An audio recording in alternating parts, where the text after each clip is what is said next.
It's another week of trying to stay alive in our survivor pools. Survivor, man, that's like the beer bong of the contest. We got knocked out of Survivor in week 1. I think it's in my rules of Survivor. I think no Jaguars. Every week, you can be done. Survive and advance with us right now on BetQL Daily, presented by BetMGM. Let's talk some Survivor. All right. Everybody talks a lot about, the double pick week. Oh, you got that Thanksgiving week. That's going to be tough. I think 2 people got out in both selections, Thanksgiving and then the ones over the weekend. 2 took Cincinnati. They were bumped out, but it was sweaty. 11 had Tampa, 11 had Denver, a couple had Minnesota, a couple had Indy, and they all fell right for those people. So there are 52 out of 14,266 remaining in Circa Survivor. I haven't looked at my original Survivor that I run that got 1634 entries, and that's for about 75K. I took a look, and we're down to 10. Down to 10 there. No more double pick weeks. Last week was a double pick week.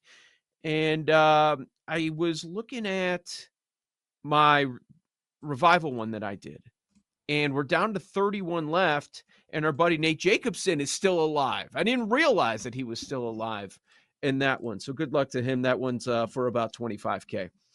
All right, one game stands out above every other matchup. If you have Philly, probably got to use them. Philly minus 13, 12.5 at a lot of spots, but Pinnacle went to 13 against Carolina. In all the revivals I'm in, I have them available. In about half of them, I plan on using Philadelphia. Do you have any concerns? Bryce Young has played well over the last couple of weeks. Any concerns about people that have an Eagle spot going all in on Philadelphia? The only concern is that other people are thinking that way, and they're going to burn Philly. So of the however many are left in your pool, I believe Circa is right around 50 right now. I don't have the number in front of me, but I believe 52. It's close to 50. Oh, 52. Okay. Yep. Of the 52, you're sort of handicapping the handicappers right now. Of the 52, how many people pick Philly? 25, 30, maybe. Mm-hmm. So if you want to avoid potential disaster, you don't pick Philly. You take a team like Tampa. I think Tampa is a tremendous Survivor team this week, and a great teaser piece, by the way, from 6.5 down to the hook, or 7 down to 1. I think Tampa is going to blow Vegas out. My concern betting Philly is that everybody else is betting Philly, but I'm also not in Survivor. Did you see, by the way, you had mentioned last week and the double picks and all that, did you catch that Derek Stevens took all of the favorites on Thursday and Friday because he didn't have anybody take a dog in that contest?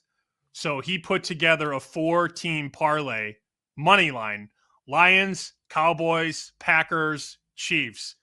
Derek bet 25,000 to win. To win 80,000. Yeah, nice parlay. No big deal. Money 25 large. Yeah. Well, and the Lions and Chiefs both could have lost. But Derek decided, look, I'm going to roll with my contestants. I'm going to just parlay all these favorites together on the money line. 25,000, bang, bang, bang, bang. Awesome. That's awesome. I just quickly took a look of the 52 that are left. 14 only have Philadelphia to use. Well, then 25 will not be taking. Yeah, a whole bunch will not be taking Philadelphia. How many have Tampa left? Tampa Can you see Bay, that? 30 of Tampa. Well, now I'm giving the popular play, aren't I? My, how the tables have turned. Maybe, because you also have Pittsburgh as a 7-point favorite against Cleveland. I would not do that one. Division matchup, Jameis variance. I would stay away from the Steelers in Survivor. Would you? I don't like divisional games. Yep, don't like them either. What about Miami? It's a 6.5 point spread. They're facing the Jets. It is a divisional matchup. Do you feel secure with the Dolphins? Nah. No. Like Tampa more. My concern with Tampa, you've got Evans not practicing, Bucky Irving, Tristan Wirfs. I want to see that final injury report. If those guys are out, like Bucky Irving seems to be their offense right now. He is on a tear. And they don't realize it because they keep using Rachaad White, which is another story Why? for another day. I don't know. Here's my concern with the Jets. Aaron Rodgers gets that Netflix documentary boost and plays a really good game. Every story I saw, I said, doing. pass, on to the next story. I didn't even read anything about this Rodgers documentary. I heard he's got one, whatever. I couldn't possibly care less.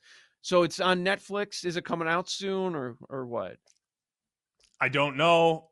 I don't God, care. I won't watch it. Away.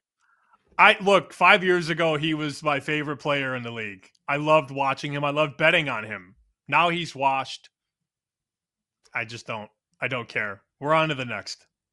Would you not take Cincinnati? Because I'm in somewhere I've got to make double picks.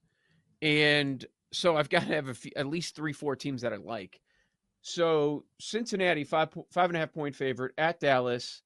Dallas wins on Thanksgiving. You got Cincinnati. They can't stop anybody. They can score at will. Cannot stop anybody. You think they'll win? I like Cincy, Tampa Bay, Kansas City. And posted pick, we don't like the Vikings. No.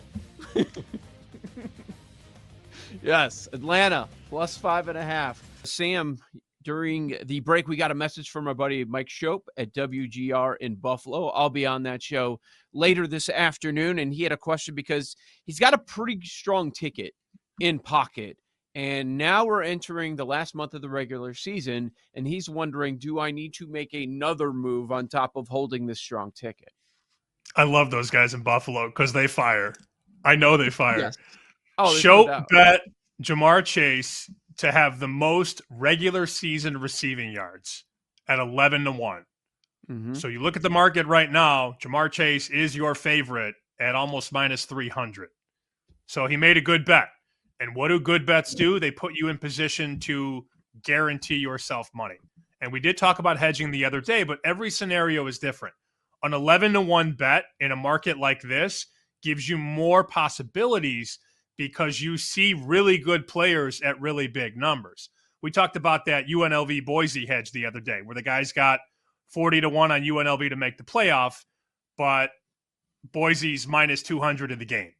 So that sort of complicates the math. Mike asks, you guys like a hedge? Chase minus 275. At MGM at least, Jefferson is 4-1, Brock Bowers 15-1, CeeDee Lamb 16, Drake London 18. Terry McLaurin, who's actually third right now in receiving, he's all the way down the board at 50-1. Do you like a hedge? Question mark.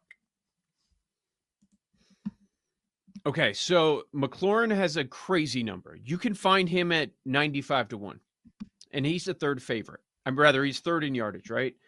Here's the thing with McLaurin. Here's why you can find between 50 and 95, and wow, is that a wide range, is McLaurin has been averaging 69 yards per game. Chase is averaging 95, and we're down to 4 left, and McLaurin's played an extra game. That's why. So, McLaurin jumps out, but really, because McLaurin's played another game, if you're going to do one of these longer shot bets, somebody down the board, I'd rather look at Bowers or Lamb because they have that ability to go off this weekend. And, McLaurin with that extra game. Now, Judy, so much is this past week. That's why he's even near. But it shows you what one crazy game can do. I only consider a hedge when I'm positive that there is one possible other winner. Are you positive that there is one possible other winner aside from Chase? And we're talking about Justin Jefferson, just over 100 behind Chase. I think it's one of those two, and that's it. To be honest with you. I agree. I'm not betting McLaurin. In fact, looking at the list of just receiving yard leaders right now, not odds, just leaders, Chase 1142, Jefferson 1038, then a big drop to McLaurin 896, and then everybody else. The fact that Terry McLaurin has almost 900 yards and he's still 95-1, the sports books are saying, come on in. Oh, yep. You want Terry McLaurin? Oh, we'll give you 95-1. They're gambling that you're going to gamble. they're saying, hey, psst, Pete, move that up to 95-1. Let those suckers come in and bet it. He's not going to do it. The only way McLaurin does it is if Chase and Jefferson both get hurt. And what are the odds on that?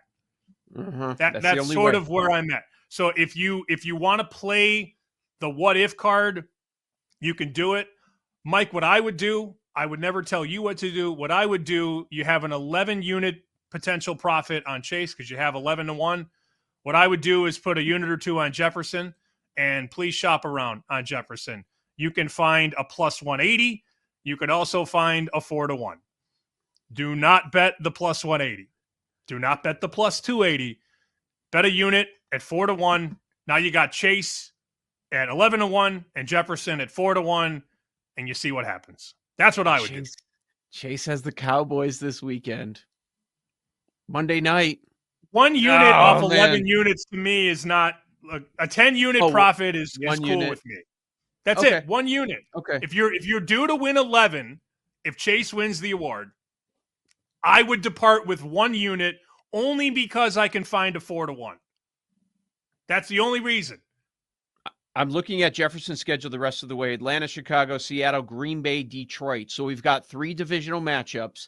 And the Chicago one, which is a week from Monday, he had 7 yards in regulation when they just played. They played that overtime game. He got some yardage in overtime, but he had 7 yards. Jalen Johnson is awesome against him. Just pointing that out. I would let it ride at this point. But yes, you are playing with fire a little bit. But we agree that you are in that territory where it's a 2-man race.